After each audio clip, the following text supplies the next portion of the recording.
Alors, vous vous rappelez que dans le cas d'une demande élastique, on a une pente relativement inélastique, on a une pente relativement faible, et dans le cas d'une demande élastique, la pente est plutôt forte.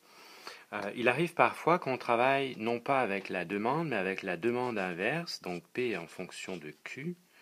Ok. Et ce qu'on pourrait démontrer assez facilement dans ce cas, c'est que la pente de la demande inverse est l'inverse de la pente. Donc si la représentation graphique d'une demande inélastique se fait avec une pente relativement faible, pour ce qui est la demande inverse, ça va être donc avec une pente forte. Alors que dans le cas où on veut utiliser la demande inverse pour représenter une demande élastique, il va falloir prendre l'inverse de la pente de la demande et avoir à ce moment-là une représentation graphique avec une pente faible. On peut vérifier. Ici, c'est clair que si j'ai une variation en prix, il y a relativement peu d'impact sur les quantités demandées.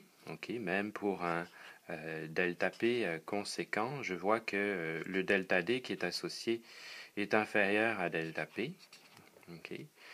Alors que de ce côté-ci, pour le même delta P, la variation concomitante qu'on va avoir dans les quantités demandées est beaucoup plus forte.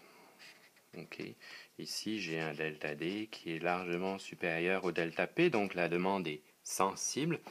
On voit bien que cette représentation graphique avec une pente faible pour la demande inverse représente bien le cas élastique. Alors, évidemment, ici, une petite remarque qui s'impose assez facilement. Si on se rappelle bien, l'élasticité, dans sa formule, fait intervenir en première partie la pente, et en deuxième partie un point quelconque, appelons-le par exemple P' sur D de P'. Alors, il est clair que lorsque j'ai une demande qui a une pente faible, comme c'est le cas ici, ça veut dire que le ratio delta D sur delta P va être faible.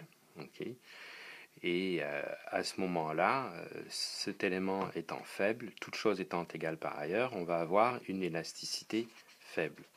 De la même façon, dans le cas élastique, j'ai une variation en quantité demandée qui est très supérieure à celle qu'on a en prix, c'est-à-dire qu'au départ, ma pente est forte.